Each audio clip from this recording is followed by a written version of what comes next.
Assalamualaikum warahmatullahi wabarakatuh. Alhamdulillah, puja syukur kehadirat Allah Subhanahu wa taala. Di hari ini kita masih bisa melanjutkan materi mata kuliah wawasan profesional konseling tentang harkat martabat manusia. Salawat dan salam marilah kita hadiahkan ke ruh Nabi besar Muhammad sallallahu alaihi wasallam dengan ucapan lafaz Allahumma salli wa sallim ala Sayyidina Muhammad wa ala ali Sayyidina Muhammad. Untuk memulai materi perkuliahan kita ini, marilah kita sama-sama melafazkan basmalah. Bismillahirrahmanirrahim. Hari ini kita akan menjelaskan tentang harkat martabat manusia. Harkat martabat manusia itu diambil dari dua istilah. Yang pertama harkat, yang kedua martabat. Kedua istilah ini merupakan istilah yang berbeda namun saling berkaitan antara satu sama lain. Harkat secara bahasa dalam Kamus Umum Bahasa Indonesia memberikan pengertian bahwa harkat adalah derajat, taraf, mutu, nilai, dan harga. Sementara martabat itu diartikan sebagai tingkat harkat kemanusiaan itu sendiri. Ketika kita katakan harkat, berarti kita berbicara tentang taraf, berbicara tentang mutu, berbicara tentang nilai, dan berbicara tentang harga. Sementara martabat adalah tingkatan harkat itu sendiri. Makanya dalam martabat ada yang diistilahkan kurang bermartabat, bermartabat, atau sangat bermartabat. Itu menunjukkan ketingkatan harkat manusia.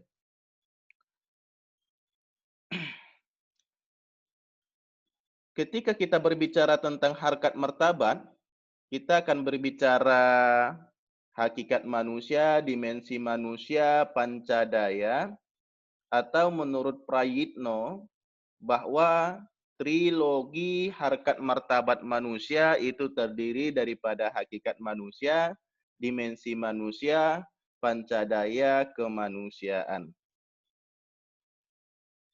Untuk berbicara manusia, kita coba lihat manusia dalam pandangan Al-Quran. Dalam Al-Quran, Allah Subhanahu wa taala memberikan atau menjelaskan beberapa istilah yang artinya manusia.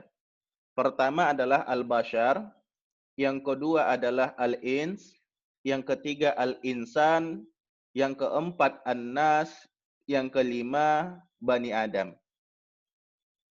Yang kelima istilah ini adalah istilah yang berbeda, yang artinya adalah manusia. Kita lihat yang pertama, al-bashar. Al-bashar itu Allah sebutkan dalam Al-Quran sebanyak 36 kali dalam 26 surat yang berbeda. Salah satu contohnya adalah surat ke-15 ayat ke-28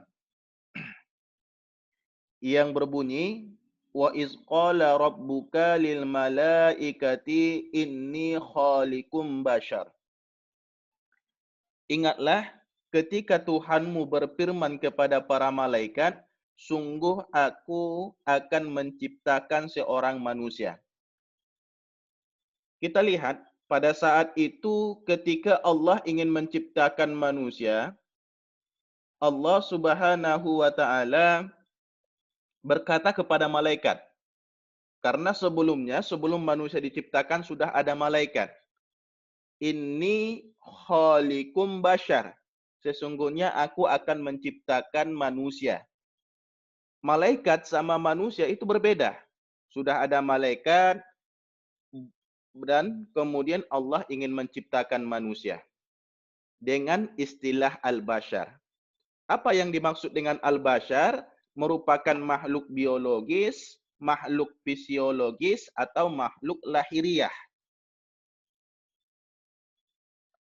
Makhluk biologis itu adalah makhluk yang membutuhkan pekerjaan-pekerjaan jasmania seperti makan, minum, tidur, berumah tangga, punya istri, punya anak, dan lain sebagainya. Sementara malaikat kita pertama, malaikat itu tidak makan, tidak minum, tidak tidur, dan tidak butuh pekerjaan-pekerjaan jasmaniah. Allah menciptakan makhluk dengan kalimat al-bashar, yang artinya manusia, itu berbeda dengan malaikat. Yang butuh makan, yang butuh minum, butuh aktivitas-aktivitas lahiriah. Itulah yang dikatakan dengan manusia. Maka kita lihat juga ketika firman Allah yang mengatakan qul innama ana basyarum mislukum yuha ilayya. Katakanlah wahai Muhammad, sesungguhnya saya bashar. Yang digunakan kalimat bashar, mislukum yuha ilayya. Saya adalah manusia sama seperti kamu. Kenapa kalimat al-bashar yang dikatakan? Nabi Muhammad, Allah ingin menegaskan bahwa Nabi Muhammad sama aktivitasnya dengan kita sebagai makhluk lahiriah. Makanya Nabi Muhammad dari kecil juga punya ayah, punya ibu, ayahnya wafat, kemudian dia bekerja, dia berniaga, dia makan, dia minum, dia beristri, dia punya anak, dia berjuang secara lahiriah. Istilah yang digunakan di sini adalah kalimat bashar. Sekali lagi, fungsi basar itu menandakan bahwa manusia itu adalah makhluk biologis, makhluk fisiologis, atau makhluk lahiriah. Masuk kita yang kedua. Yang kedua, Allah menggunakan kalimat al-ins. Al-ins ini adalah yang al-ins biasanya selalu bergandengan dengan kalimat al-jin. Terdapat 18 surat, 18 tempat Allah menyandingkan kalimat al-ins dengan kalimat jin. Ins itu berarti jinah, akrab, ramah, menyenangkan, atau kita artikan dengan kelemah lembutan. Ketika dikatakan al-ins, menunjukkan manusia itu adalah makhluk yang lemah lembut. Itu berbeda 180 derajat dengan al-jin.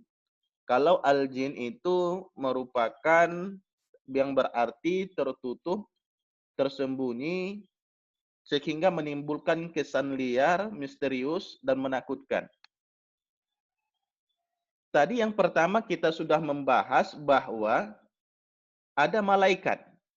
Malaikat berbeda dengan manusia. Kalau malaikat itu tidak makan, tidak minum, dan tidak butuh aktivitas lahiriah, jin dan manusia mempunyai persamaan. Sama-sama makan, sama-sama tidur, sama-sama beraktivitas, sama-sama punya hawa nafsu. Bedanya di mana? Bedanya ketika dikatakan manusia, manusia itu adalah dia nampak wujudnya. Dia teraba, dia terlihat. Sementara jin adalah makhluk halus, makhluk yang tidak bisa terlihat. Di sini kita lihat juga perbedaannya. Sebelum manusia diciptakan, ada malaikat, ada jin, kemudian Allah ciptakan makhluk baru yang berbeda dengan malaikat, berbeda dengan jin. Kita lihat beberapa surat yang berbicara tentang al-jin. Salah satu ayat yang mengatakan, "Wa ma khalaqatul jin wal ins illa liya'budun." tidak aku ciptakan jin dan manusia kecuali untuk beribadah kepadaku. Atau ya ma'syarul jin wal ins. Ketika Allah menggunakan kalimat al-ins, Allah gandengkan dengan kalimat jin. Jin dan in selalu bergandengan. Menunjukkan bahwa dua makhluk ini makhluk yang sama di satu sisi, sama-sama makan, sama-sama minum, dan sama-sama beraktivitas, dan sama-sama beribadah, sama-sama ada yang durhaka, sementara perbedaannya ketika dikatakan manusia adalah makhluk lahiriah yang bisa dilihat dan diraba, sementara al-jin itu tertutup. Makanya kita lihat ketika ada kalimat jin atau huruf jim dan nun, itu biasanya tidak terlihat. Seperti jin. Sampai hari ini kita belum bisa melihat jin. Atau bagi ibu-ibu ada istilah janin. Janin pun itu adalah keadaan atau bentuk yang tidak terlihat. Atau dikatakan dengan jannah. Jannah sampai pun hari ini belum pernah dilihat oleh mata, belum pernah terdengar oleh telinga, belum terlintas dalam benak hati. Ini kalimat yang kedua, al-ins. Kita masuk ke kalimat yang ketiga. Kalimat yang ketiga dikatakan dengan al-insan. Al-insan ini Allah katakan 65 kali dalam Al-Quran dalam 43 surat yang berbeda. Ketika dikatakan dengan al-insan, itu menandakan 3 makna. Pertama, bahwa manusia itu adalah makhluk yang mengabdi. Yang kedua, manusia itu adalah memakmurkan dunia. Yang ketiga, manusia diciptakan untuk kemaslahatan. Makanya silahkan lihat, baca yang ada dalam Al-Quran, ketika ada kalimat al-insan, ayat selanjutnya akan berbunyi kalau bukan masalah pengabdian, akan berbicara tentang memakmurkan dunia, atau bercerita tentang kemaslahatan. Salah satu surat yang paling pendek yang kita lihat menggunakan kalimat al-insan adalah Innal insana lafi khusy. Sesungguhnya manusia berada dalam kerugian. Ayat selanjutnya berbunyi illal ladzina amanu, kecuali orang-orang yang beriman. Wa amilus solihat, dan orang-orang beramal soleh. Wa tawassaw bil haq, orang-orang yang menyampaikan kebenaran, saling berpesan dalam kebenaran. Wa tawassaw bis sabar, dan orang yang bersaling berpesan dalam kesabaran. Ketika Allah gunakan kalimat al-insan, itu menandakan tentang pengabdian, memakmurkan dunia, menciptakan kemaslahatan. Ini untuk kalimat al-insan. Selanjutnya ada kalimat an-nas. An-nas hampir sama dengan kalimat al-ins dan al-insan, namun ini jamak yang mengartikan bahwa an-nas itu Allah sebutkan dalam Al-Quran sebanyak 241 kali. Ketika Allah katakan an-nas, itu menunjukkan bahwa manusia itu adalah makhluk sosial. Makhluk yang membutuhkan orang lain, makanya kita sebagai manusia, itu tidak ada yang bisa hidup tanpa adanya orang lain. Orang kaya pasti membutuhkan orang miskin. Orang hebat pasti membutuhkan orang lemah. Orang yang ramah pasti bisa diukur keramahannya kalau ada orang tempat untuk dia ramah.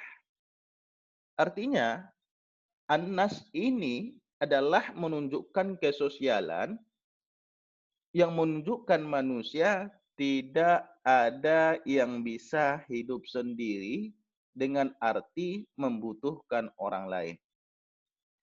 Maka dalam Al-Quran ketika ada kalimat an-nas, itu pasti akan berbicara tentang sosial. Baik sosial yang berhubungan dengan vertikal ataupun sosial yang berhubungan dengan horizontal. Bisa jadi sosial yang berbicara tentang ibadah atau sosial yang berbicara tentang muamalah. Kita lihat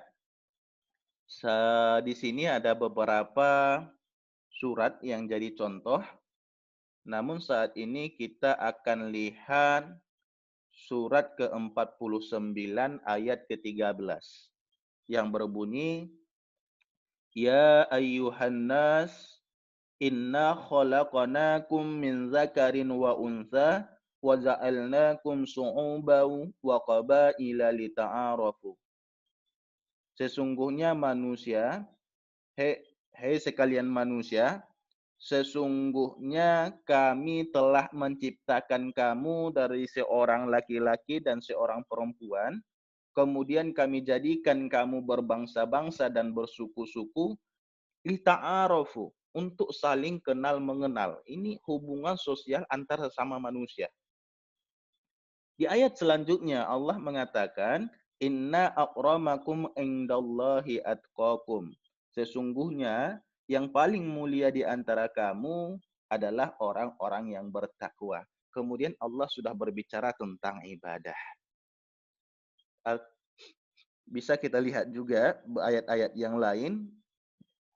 An-Nas, Qul a'udzu birabbin nas, atau ya ayyuhan nas, ada beberapa yang terdapat dalam Al-Quran. Salah satunya kita lihat surat yang kedua ayat 21. Ya ayyuhan nasu ubudu rabbakumul ladzi khalaqakum walladzina min qablikum la'allakum tattaqun. Ketika digunakan kalimat manusia disuruh menyembah sebagai makna ibadah kepada Allah Subhanahu wa taala. Ini kalimat an-nas. Yang terakhir kita lihat istilah Bani Adam. Bani Adam itu terdapat disebutkan 7 kali dalam Al-Quran. Bisa kita lihat di sini surat ke-17 ayat 70 atau surat yang ke-7 ayat 26, 27 atau surat ke-31. Ketika dikatakan Bani Adam, ada 3 makna yang Allah sebutkan. Pertama, tentang persamaan manusia. Bahwa manusia itu dalam pandangan Allah sama. Baik dia yang kulit putih, kulit hitam, baik dia bangsa Eropa, bangsa lain sebagainya. Artinya kita diciptakan berbangsa-bangsa, bersuku-suku, berbeda warna kulit, dan lain sebagainya. Itu dalam pandangan Allah itu sama. Kita sama-sama keturunan Nabi Adam. Kita sama-sama generasi. Tidak ada perbedaan satu makhluk dengan makhluk lain. Makanya beberapa hadis kita lihat, Innallaha la yanzuru ila ajasamikum, suwarikum, dan lain sebagainya. Allah tidak pernah memandang tentang bentuk fisik, warna kulit, tubuh, postur, karena kita ini sama-sama keturunan Nabi Adam. Dalam pandangan Allah kita sama. La fadla li ahadin illa bittaqwa. Tidak ada perbedaan seseorang dibanding seorang yang lain kecuali dengan ketakwaan. Bahkan tidak ada kelebihan orang Arab dibanding orang di luar Arab kecuali ketakwaan. Arti yang pertama tentang Nabi Adam, Bani Adam, itu menunjukkan persamaan derajat manusia di hadapan Allah. Yang membedakannya adalah ketakwaan. Bisa kita berbeda ketika ketakwaan kita berbeda di hadapan Allah. Ini yang pertama. Makna yang kedua, Bani Adam menunjukkan bahwa manusia itu lebih mulia dibanding makhluk lain. Ini bisa kita lihat dalam Al-Quran, surat yang ke-7, ayat 70. وَلَقَدْ كَرَّمْنَا بَنِي Adam. Sesungguhnya kami telah memuliakan anak cucu Adam.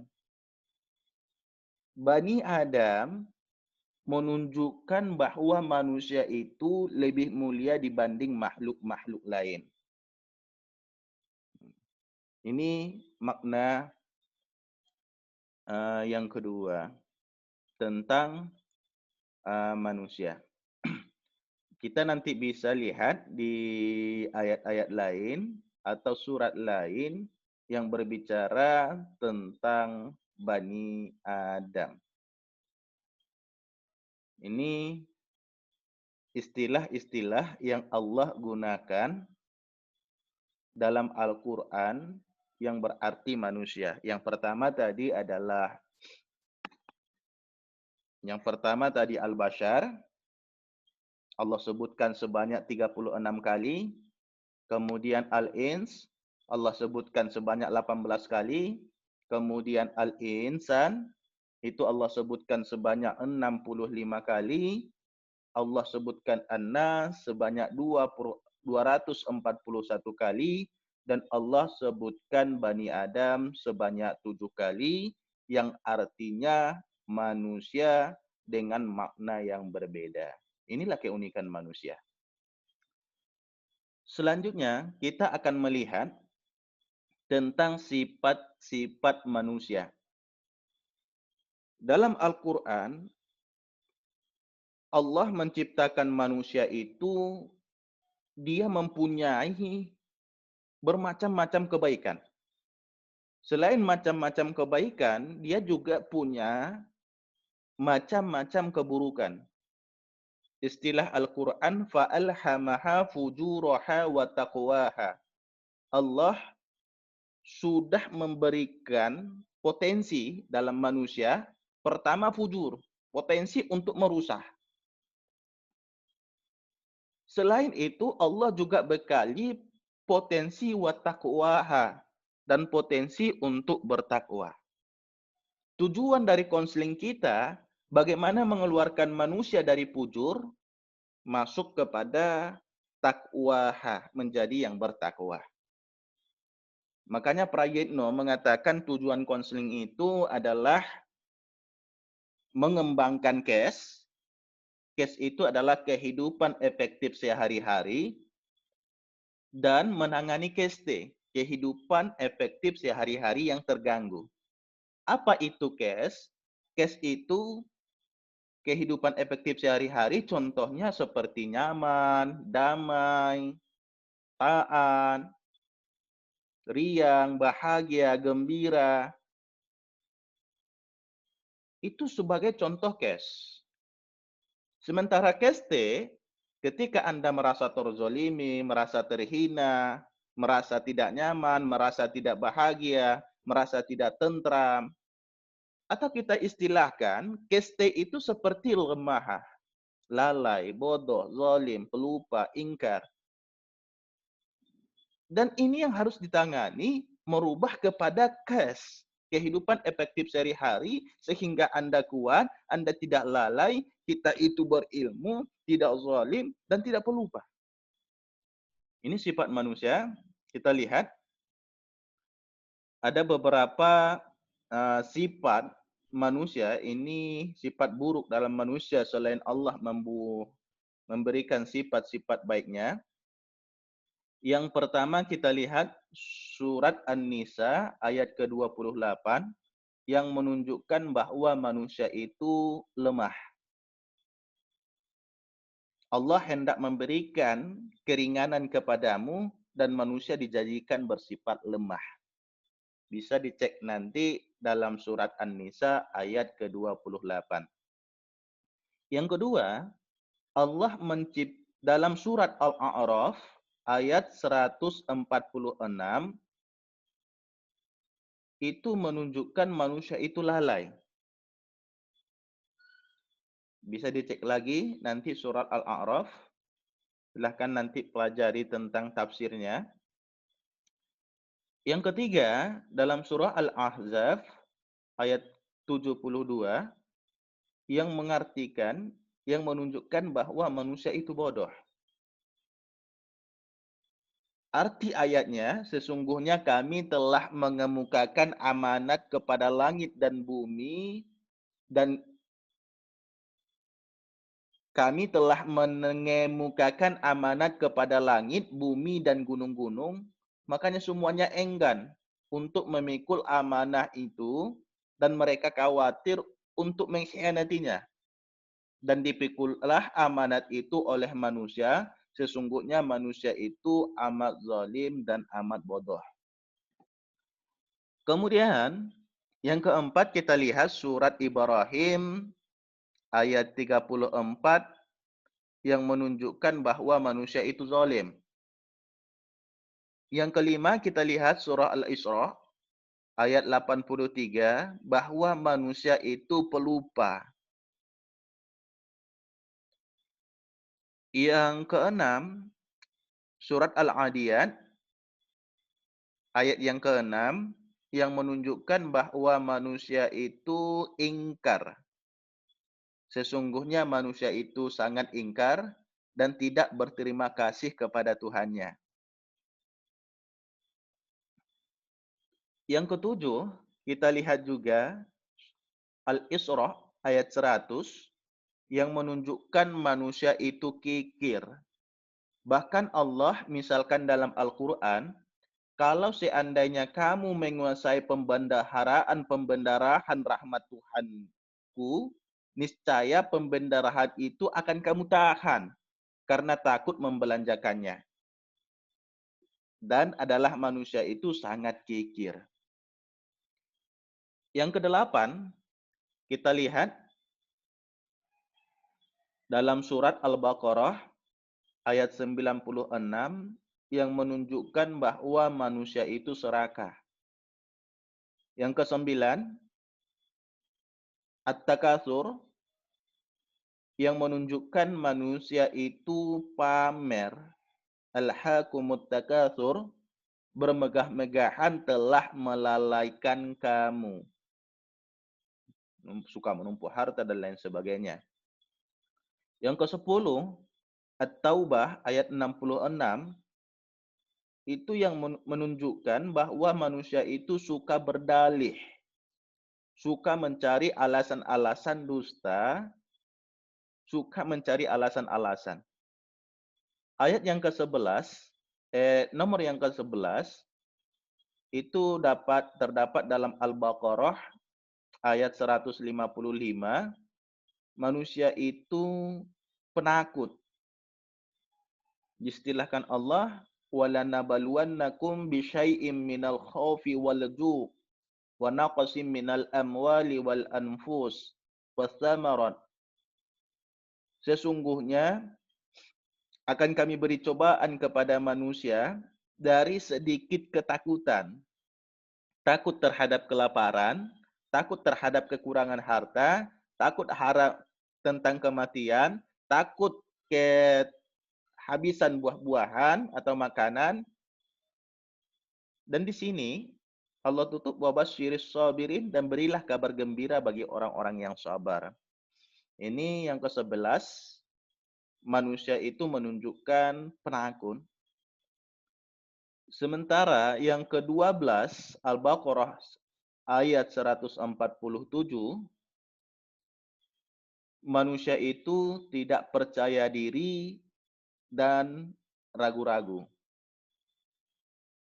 Ini kemudian kita lihat yang ke-14 Al-Baqarah ayat 62, manusia itu khawatir dan bersedih. Kemudian kita lihat yang ke-15, Al-Isra ayat yang ke-11, manusia itu suka tergesa-gesa. Yang ke-16, Al-A'raf ayat 51, manusia itu suka bermain-main dan bersenda gurau. Yang ke-17, Al-Fusilat ayat 49, manusia itu mudah berputus asa. Yang ke-18, itu menunjukkan manusia itu kufur nikmat.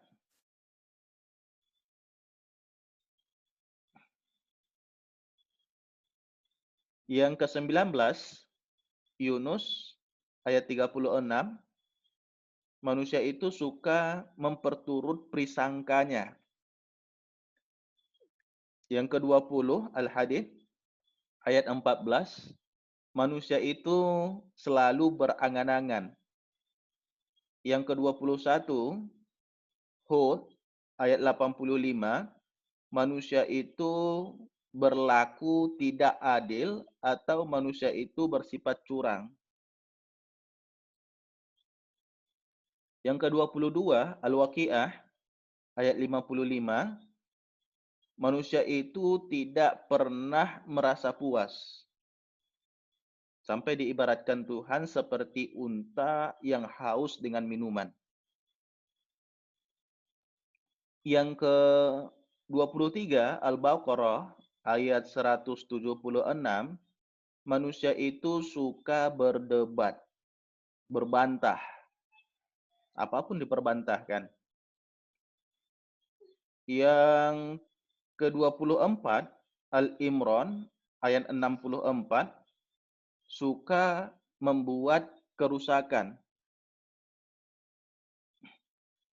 Yang ke-25, Al-Waqiah ayat 81, suka meremehkan. Yang ke-26, An-Nahl ayat 18, manusia itu hitung-hitungan rezeki. Yang ke-27, Al-Imran ayat 71, mencampur aduk yang hak dengan yang batil. Padahal hak dan batil itu jangan dicampur aduk.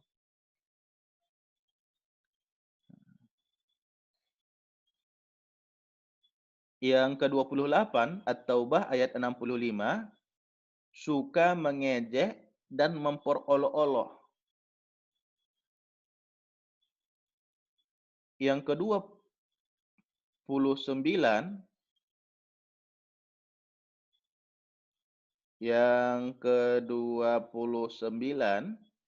At-Taubah ayat 34, manusia itu suka mengambil hak orang lain.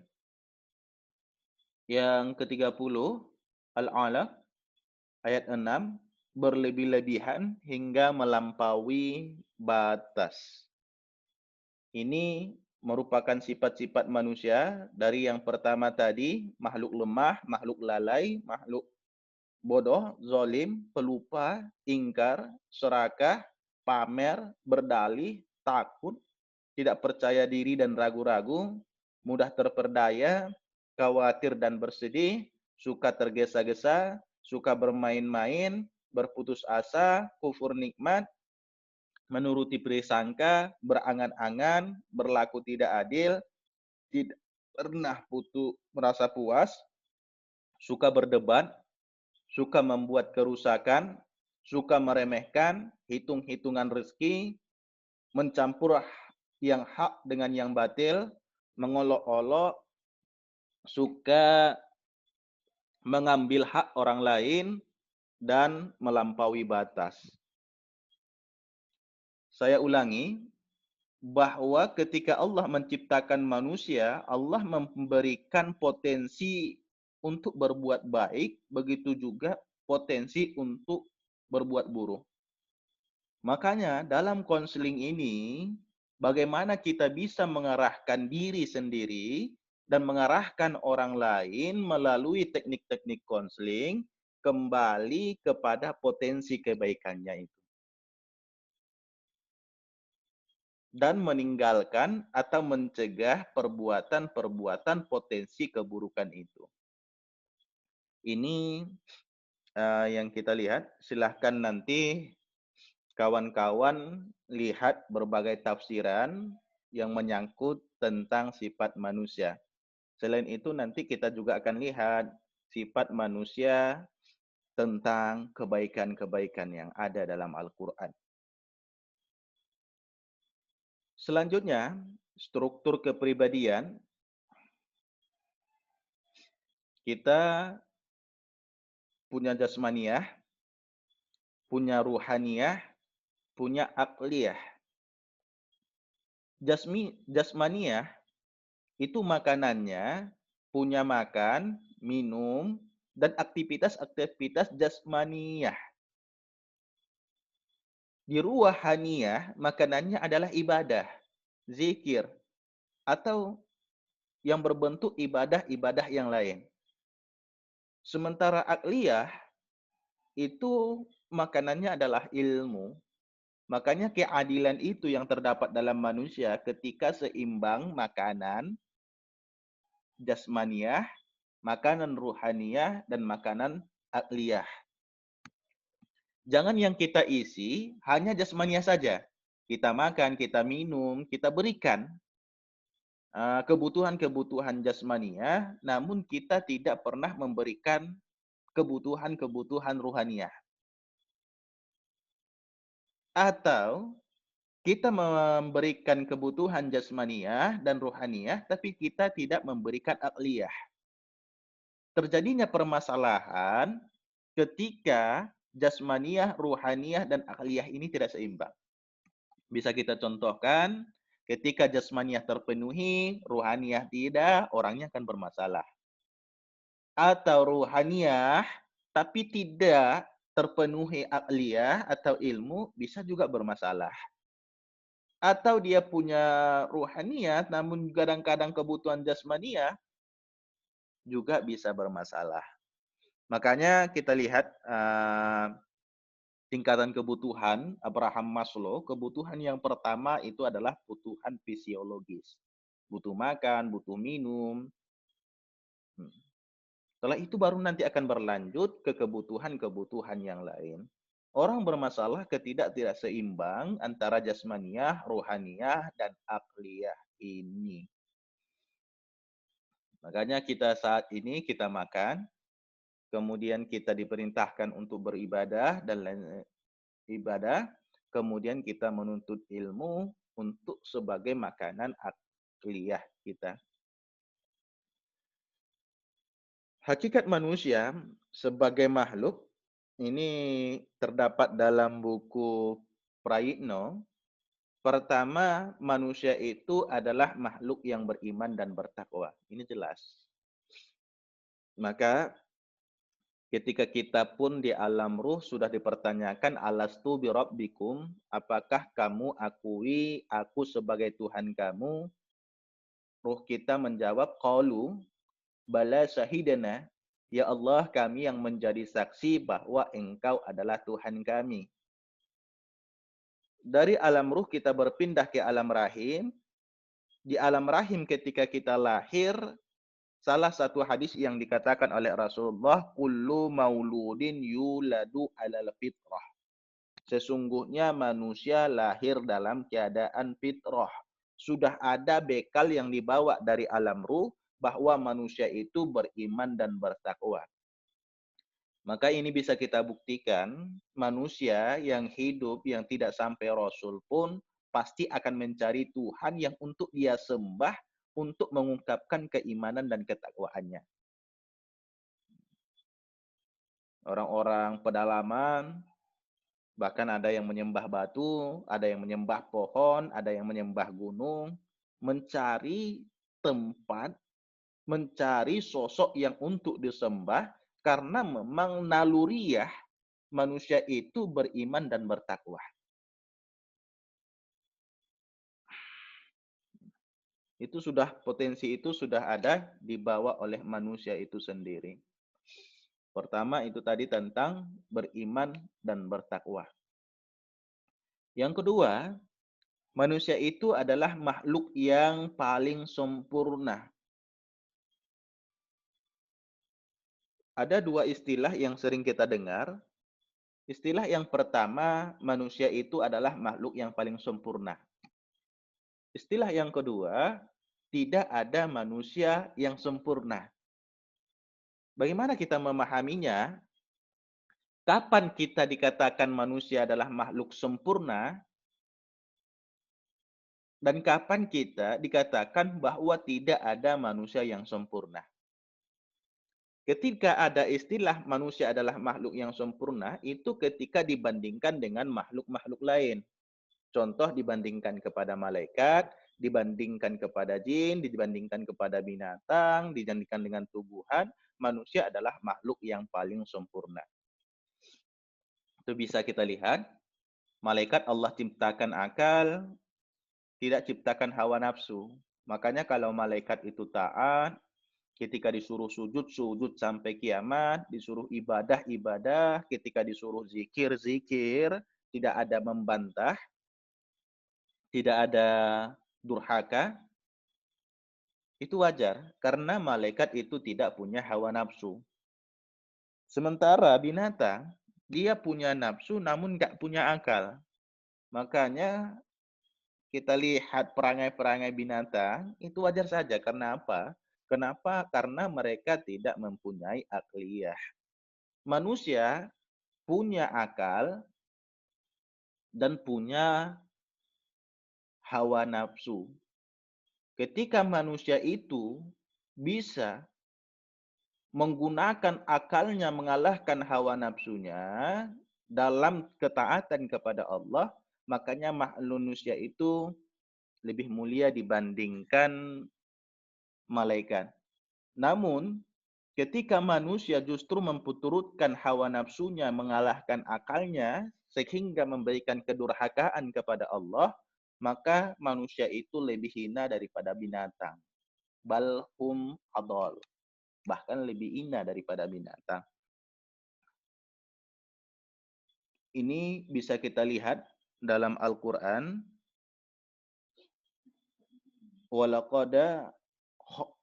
Laqad khalaqanal insana fi ahsani taqwim.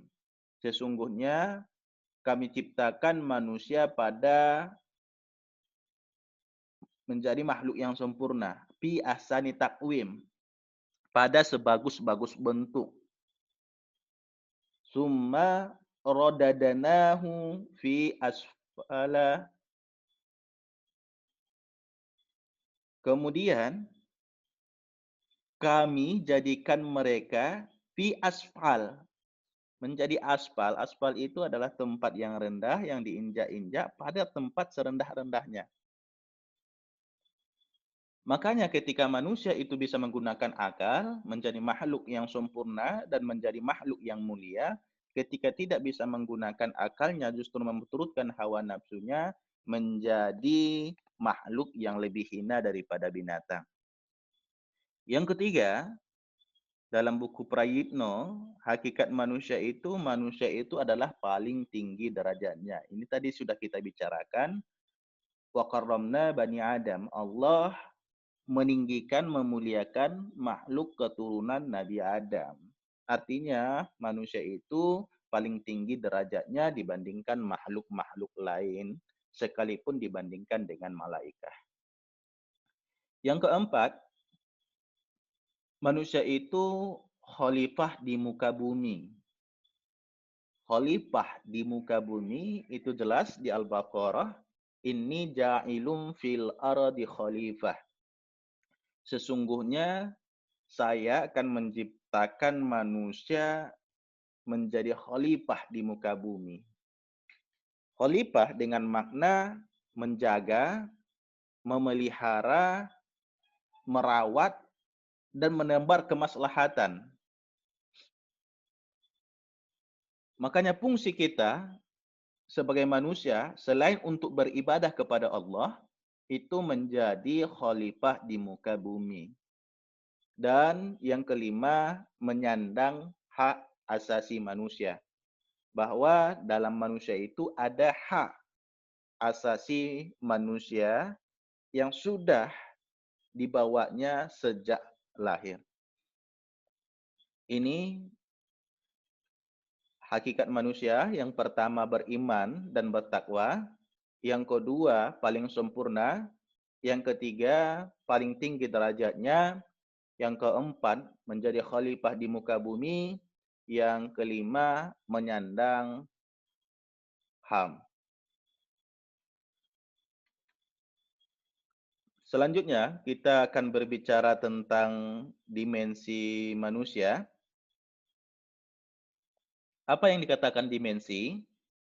Dalam kamus besar bahasa Indonesia, dimensi diartikan sebagai ukuran. Panjang, lebar, tinggi, luas, dan sebagainya, itu dikatakan dimensi. Namun yang diistilahkan dengan dimensi adalah hal ihwal yang berhubungan dengan misi kehidupan yang dilalui oleh manusia.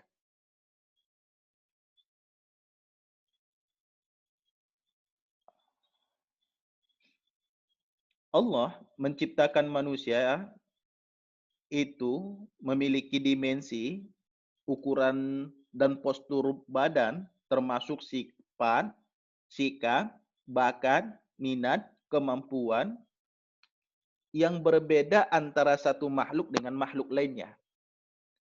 Di sini ada 5 dimensi kemanusiaan. Yang pertama adalah dimensi kefitrahan. Yang kedua, dimensi keindividualan. Yang ketiga, dimensi kesosialan. Yang keempat, dimensi kesusilaan.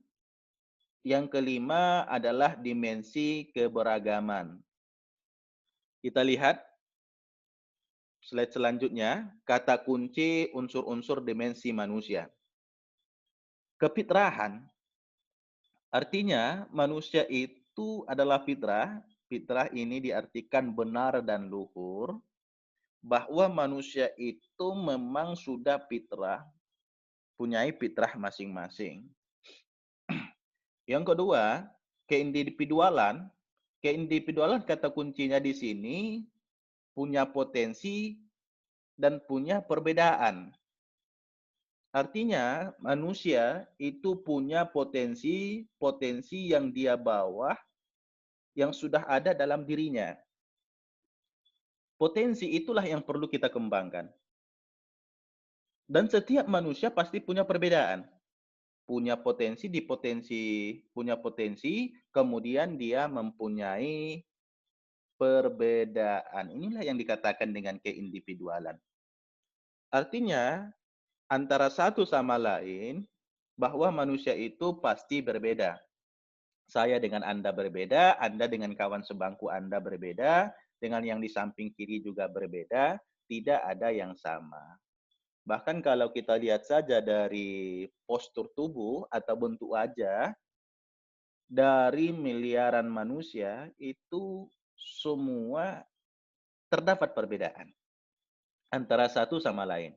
Jangankan dulu orang yang berbeda, antara Eropa dengan orang Asia, orang Indonesia berbeda dengan orang Cina, atau orang Cina berbeda dengan orang Arab, itu terjadi perbedaan-perbedaan. Jangankan dulu itu. Sedangkan orang kembar yang lahir dalam waktu yang bersama, yang dilahirkan dengan ibu yang sama, itu terdapat perbedaan. Pasti ada perbedaan.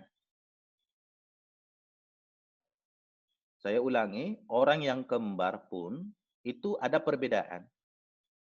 Bisa jadi nanti perbedaan bakat, perbedaan minat, perbedaan tabiat, perbedaan kepribadian, perbedaan karakter.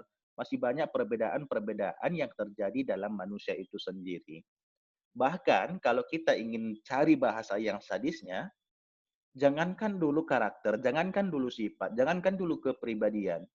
Orang yang kembar lahir dalam waktu yang sama, bau keringatnya pun berbeda. Antara si A sama si B, apalagi si B dengan si C. Itu terjadi perbedaan-perbedaan. Makanya di sini kita harus saling memahami antara perbedaan-perbedaan itu. Jangan paksakan orang lain bisa bersifat sesuai dengan keinginan Anda, sesuai dengan harapan Anda, atau orang lain bersifat sesuai dengan sifat Anda. Makanya perbedaan-perbedaan itu, itulah yang harus kita pahami. Belum lagi perbedaan budaya, perbedaan kebiasaan. Artinya ketika kita punya budaya, bukan berarti kita harus menyalahkan budaya orang lain yang berbeda. Ketika kita punya kebiasaan, bukan berarti kita harus menyalahkan kebiasaan orang lain. Sebagai orang konseling, Anda harus bisa memahami bahwa potensi manusia itu sudah punya potensi masing-masing dan punya perbedaan-perbedaan. Baik tadi sifat, karakter, tabiat, kepribadian, kebiasaan, dan lain sebagainya. Ini dimensi keindividualan. Manusia antara satu sama lain itu pasti terdapat perbedaan. Kalau berbeda, berarti kita harus saling memahami antara satu sama lain. Yang ketiga adalah kesosialan.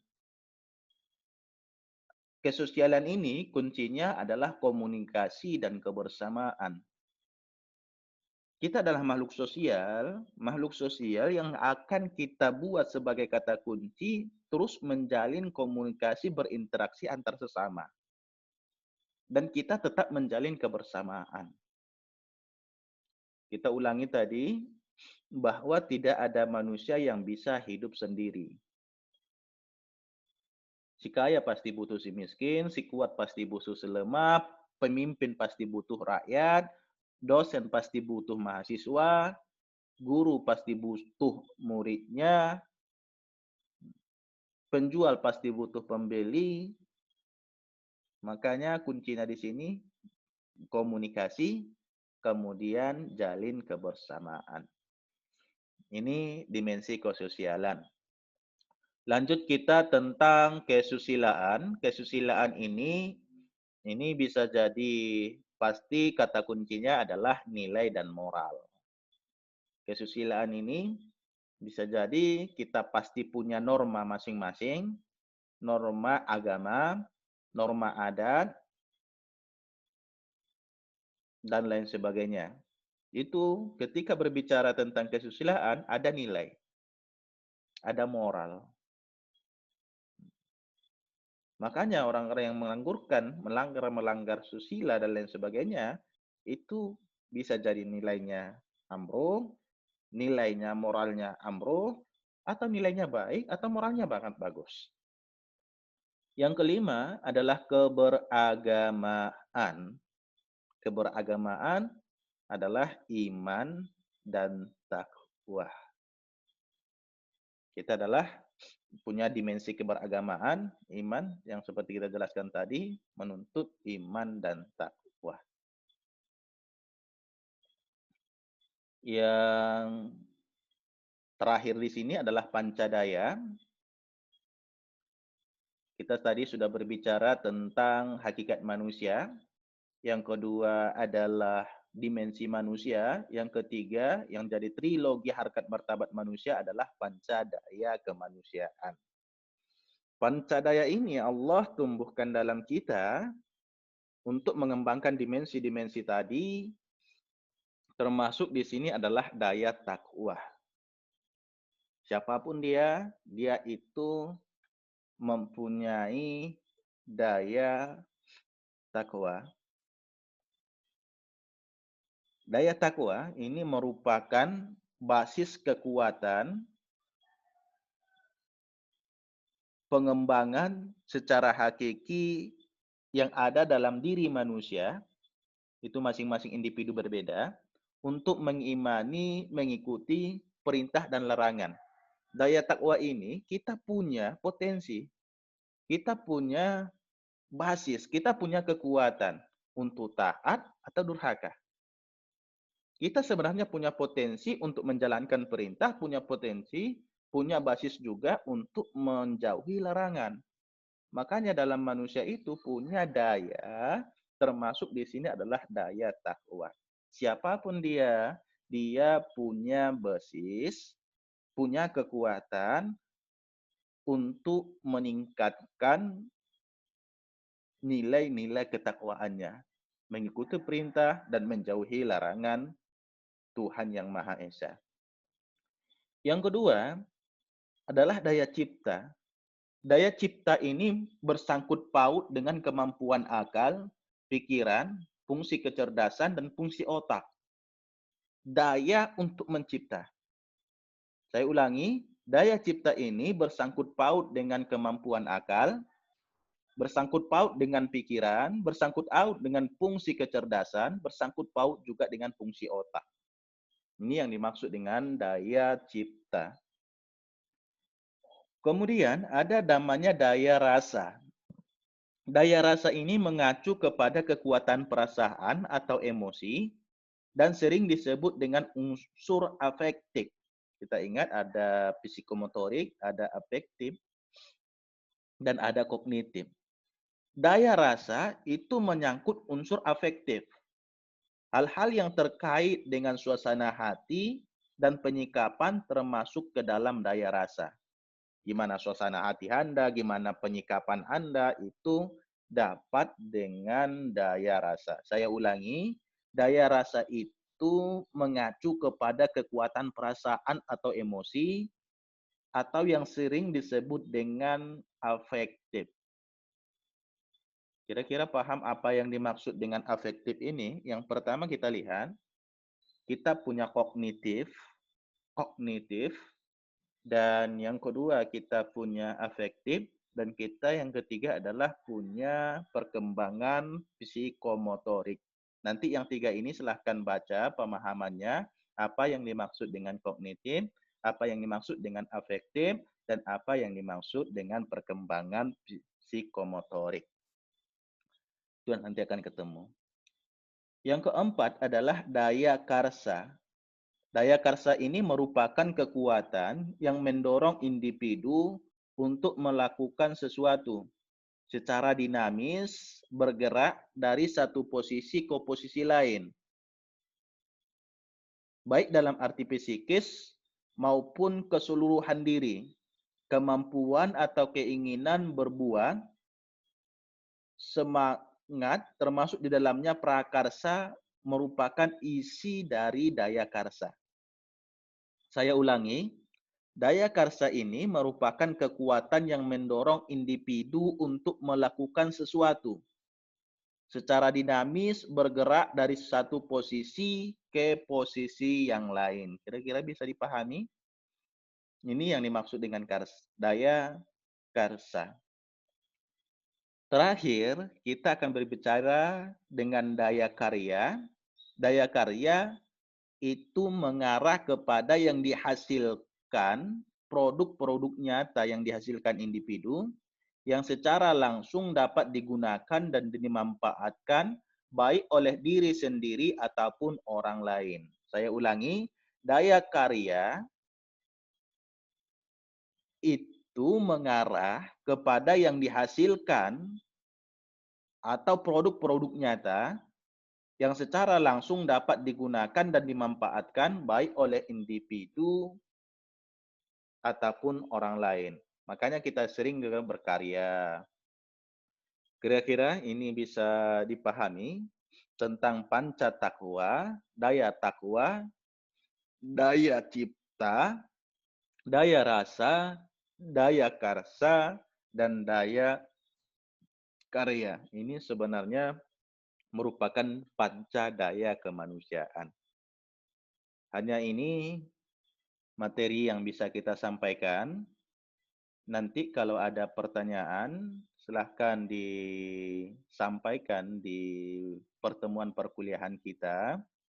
Ini sebagai pengganti pemateri minggu kemarin yang belum sempat saya jelaskan, dan mahasiswa, kawan-kawan mahasiswa sudah membahas tentang, bahkan sudah tampil presentasi yang menjelaskan tentang hakikat manusia, dimensi manusia, dan pancadaya manusia.